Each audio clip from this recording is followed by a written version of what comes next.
Assalamualaikum warahmatullahi wabarakatuh. Kalau kamu ditanya apa itu fisika, mungkin sebagian ada yang menjawab fisika adalah ilmu yang mempelajari alam semesta. Kalau kita pakai pelajaran sekolah dasar dulu, mungkin ada yang menjawab fisika adalah ilmu yang mempelajari benda mati. Nah, sekarang kita akan coba berikan cara pandang yang berbeda agar lebih jelas sebenarnya apa yang dilakukan di fisika itu. Fisika adalah upaya untuk memodelkan gejala keteraturan di alam dalam bentuk persamaan matematis. Jadi mudahnya, dengan fisika kita coba membuat model tentang alam dengan menggunakan ilmu matematika. Kita ambil contoh gerakan teratur yang melibatkan dua objek bermassa seperti matahari dan bumi. Para fisikawan memodelkan gerakan teratur tersebut dengan persamaan ini. Contoh lain, gejala interaksi antara dua partikel bermassa yang nyatanya hanya bisa saling tarik-menarik. Dimodelkan dengan konsep gaya yang dikenal sebagai gaya gravitasi Newton yang pertama kali diperkenalkan oleh Isaac Newton. Kemudian, untuk interaksi antara dua partikel bermuatan yang ternyata ada yang bisa tarik-menarik dan ada yang bisa tolak-menolak, itu dimodelkan dengan konsep gaya yang dikenal sebagai gaya Coulomb yang pertama kali diperkenalkan oleh Charles Augustin de Coulomb. Dari sini kita dapat memandang bahwa matematika adalah bahasa yang kita gunakan di fisika untuk membahas gejala keteraturan di alam.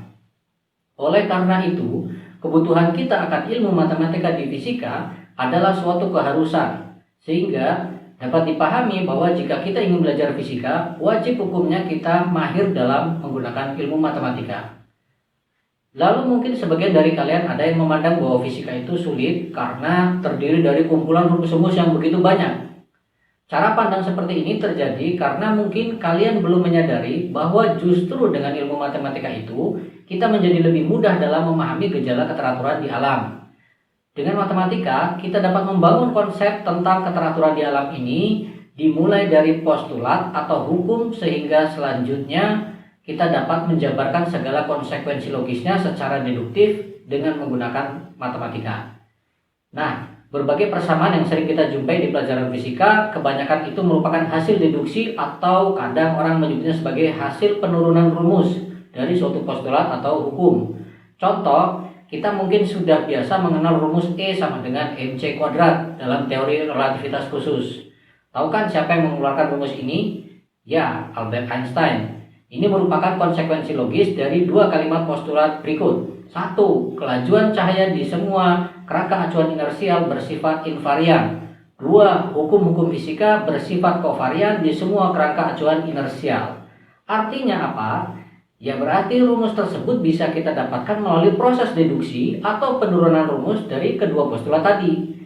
Sehingga sekarang kita menjadi jelas bahwa hal yang mendasar dalam setiap bidang kajian di fisika adalah postulat atau hukumnya, bukan kumpulan rumus-rumus yang seabrek-abrek itu.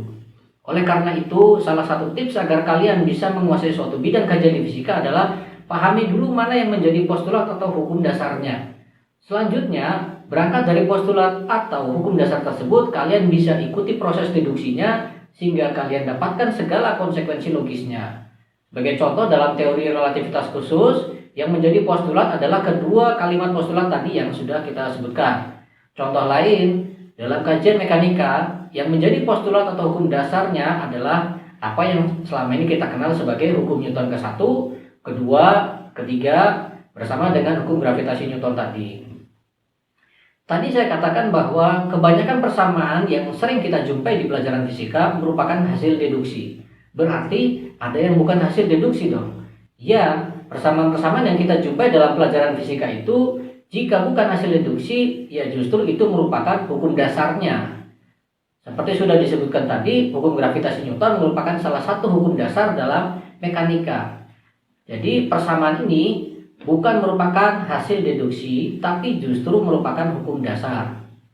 Lalu, kalau bukan dari hasil deduksi, dari mana persamaan untuk hukum gravitasi Newton itu didapat? Nah, di fisika selain melibatkan penalaran deduktif, juga melibatkan penalaran induktif.